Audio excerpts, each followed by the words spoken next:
Next, partitioning. This is pretty useful when you want to return a page of records.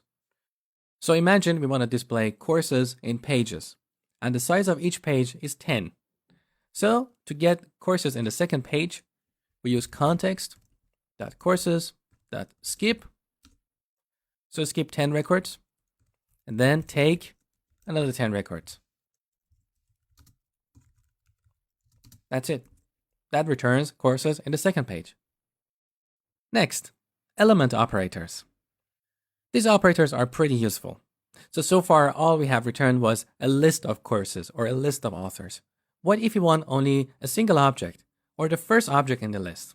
That's when we use these operators. So, context.courses, you can use first to return the first course in the table, and this is based on the order that courses are stored in the table. So because we haven't applied any ordering, by default, they're sorted by their primary key. So if you want to sort them on a different property, you can do order by,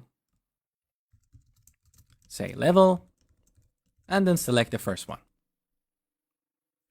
We also have a similar method called first or default.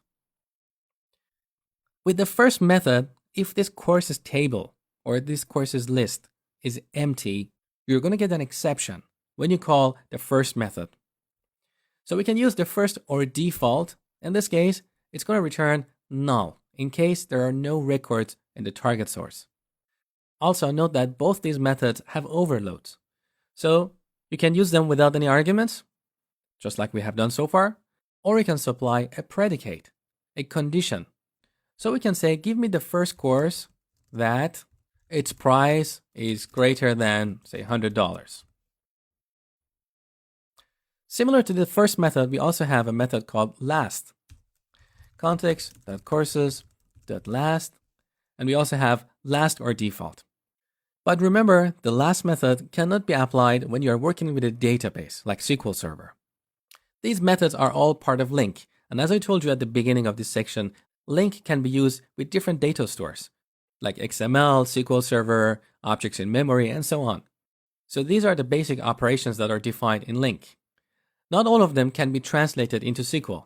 In SQL, we don't have an operator to get the last record in a table. If you want the last record, you need to sort them in a descending way and then select the first record. We also have another method, single, and a similar method, single or default. So this is used to return only a single object. Give me a course with ID 1. Now, if there is a course by that ID, it will be returned. Otherwise, you're going to get an exception. In that case, you would use single or default. Also note that if the condition you're supplying here results in multiple records, again, you're going to get an exception. Next, quantifying. We have a couple of useful methods here. Context.courses.all. So all method takes a func of course and bool, which is a predicate. So you can use this method to see if all courses satisfy a criteria. For example, we can write C goes to, are all courses above $10? That returns a boolean. We also have a similar method called any.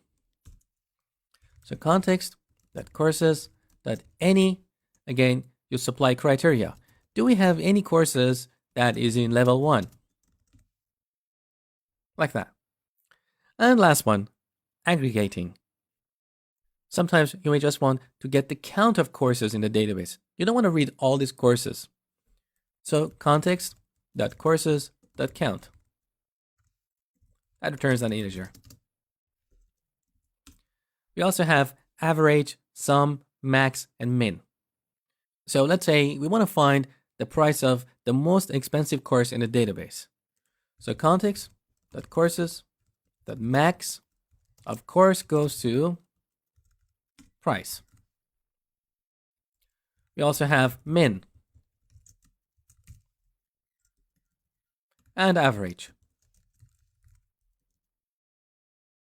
Now to emphasize, with any of these methods, you can chain them together.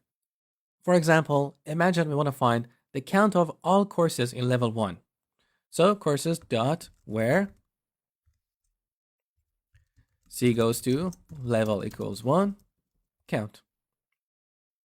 Of course, we could write this predicate inside the count as well, but this is just for demonstration. Alright, so that was pretty much all about LINQ extension methods. Again, similar to the last lecture, I have created a cheat sheet that you can download in the supplementary materials of this lecture.